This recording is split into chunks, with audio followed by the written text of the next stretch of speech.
नमस्कार, मी प्रियांका पाटील. आपण पाहत आहात राष्ट्रीय लोकराज्य न्यूज, निर्भीड बातम्यांचे व्यासपीठ. आज आपण दिवसभरामध्ये घडणाऱ्या घडामोडींवर नजर टाकूया.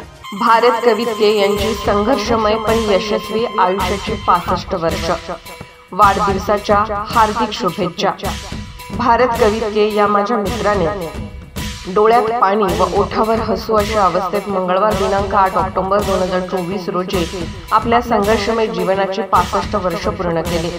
सोलापूर जिल्ह्यातील तीर्थक्षेत्र असलेले पंढरपूर हे त्यांचे जन्मगाव.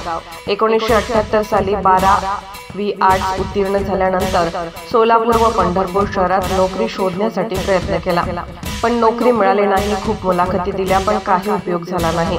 आपला भूतकाळ सांगताना भारत कवितके म्हणतात, 1 नोव्हेंबर 1979 रोजी पंढरपूर गाव सोडून नोकरीच्या शोधात मुंबई कांदिवली येथे नातेवाईकांच्या मदतीने आलो.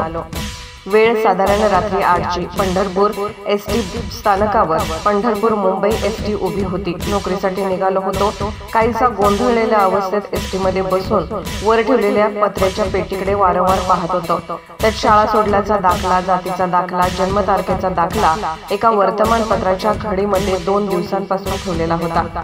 खिडकीबाहेर अश्रू भरलेल्या डोळ्यांनी आई आपांकडे पाहत होतो. जोरजोराने रडावेसे वाटत होते. आपलासा वाटणारा गाव परका होत असल्याची जाणीव होऊन मन उदास व्याकुळ होत होते. आप्पांनी तिकीट काढून त्याबरोबर दिलेल्या 1-1 रुपयांच्या 15 नोटा मी विजारीच्या खिशात ठेवल्या. त्यांना मी सारखा चाच पडत होतो. ती 15 रुपयांची रक्कम त्यावेळी फारच मोठी वाटत होती. तेथूनच माझ्या जीवनाचा संघर्षमय प्रवास जास्त तीव्र झाला. मी आयुष्यात फार सोसले, अनुभवले व पचवले.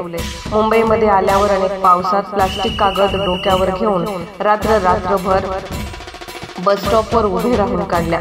भयानक पडणाऱ्या पावसात मला झोपायला जागा नव्हती. गालावरून ओघळणाऱ्या पावसाच्या पाण्यात डोळ्यातले पाणी मिसळायचे. पावसात मी रडतोय हे कळायचे नाही.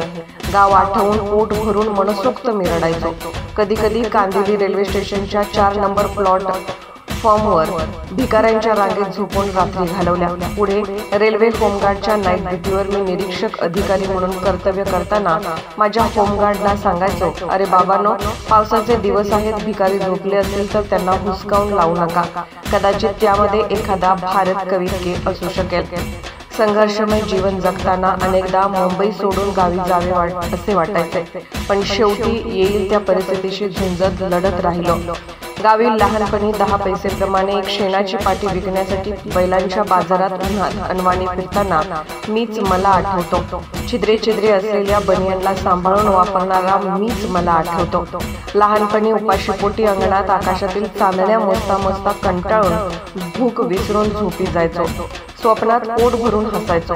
तो मी मला आठवतो.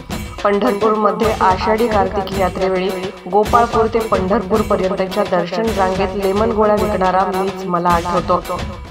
आज मी स्वतःच्या माझ्या घराच्या खिडकीतून पावसाला पाहतो तेव्हा मागील दिवस आठवतात. नको ते दिवस म्हणत अंगावर काटा येतो. पंढरपूरमध्ये असताना मी लेखनाला सुरुवात केली. सन 1979ला सोलापूरच्या दैनिक संचारमध्ये माझी पहिली कविता बाळा रडू नको ही छापून आली. अफाट आनंद झाला. ते दैनिक घेऊन मी गावभर सर्वांना दाखवत सुटलो. ओळखीच्यांना आणि अनोळखीच्यांना ही नंतर मी लिखाणात मागे वळून पाहिले नाही. साहित्यिक, पत्रकार, सामाजिक कार्यकर्ता व गीतकार, माझी होमगार्ड अधिकारी, माझी मनपा कर्मचारी असलेल्या माझ्या सृजनशील मित्रास आजपर्यंत विविध क्षेत्रातील उल्लेखनीय कामगिरीबद्दल 1152 पुरस्कार मिळाले आहेत. त्याचे काही मित्र थट्टेने पुरस्काराचा बादशाह म्हणतात. मोहम्मद रफी, मुकेश, किशोर कुमार हे त्यांचे आवडते गायक. सदमा सिनेमातील कमल हसनवर चित्रित केलेल्या शेवटच्या प्रसंगाने भारत कवितके खूप भावुक होतात. असे कुणाच्याही सोबत घडू नये. 1 नोव्हेंबर 2017 मुंबई महापालिका आरोग्य खातेमधून भारत कवितके सेवानिवृत्त झाले. सेवानिवृत्तीनिमित्त आपल्या सहकाऱ्यांना चमचमीत मांसाहारी व शाकाहारी मेजवानी देण्याच्या प्रथेला डावलून भारत कवितके यांनी मुंबई, कांदिवली, बोरिवली, गोराई, चारकोप व पंढरपूर या ठिकाणी निराधार, गरीब, अपंग, वृद्ध लोकांना 500 चार्जेसचे वाटप केले. त्यांचे सहकारी यामुळे भारावून गेले. त्यांनी भारत कवितकेंचे कौतुक केले. पुढील आयुष्यासाठी शुभेच्छा व सदिच्छा दिल्या. सामाजिक कामाची प्रचंड तळमळ असणारे, काहीसे अबोल पण मनात विचारांची प्रचंड खळबळ असणारे, आपल्याच कार्यात मग्न असलेले भारत कवितके सामाजिक स्तरावर लोकप्रिय आहेत. वयाच्या 54 वर्ष नोकरी करत असतानाच MA मराठी प्रथम श्रेणीत भारत कवितके उत्तीर्ण झाले. मुंबई महानगरपालिका यांनी 2 जादा वेतन श्रेणी बक्षीस दिल्या. असा माझा मित्र भारत कवितके आलेल्या मोठमोठ्या संकटांना चुटकीसरशी संपवतो, पण कधी कधी जीवनातील आलेला ताणतणाव मुळे सशासारखा घाबरतो सुद्धा. त्याची 6 पुस्तके प्रकाशित झाली असून सर्वच पुस्तकांना पुरस्कार मिळाले आहेत. त्याचे आयुष्य उसवताना हे आत्मचरित्र वाचताना डोळे पाणावले जातात. कसे सोसले असतील हे भोग हा प्रश्न पडतो. माझ्या या अवलिया मित्राचा मंगळवार दिनांक 8 ऑक्टोबर 2024 वाढदिवस साजरा होत आहे. त्यांना उदंड आयुष्य लाभो हीच सदिच्छा. राष्ट्रीय लोकराज्य न्यूज नेटवर्क, मुंबई.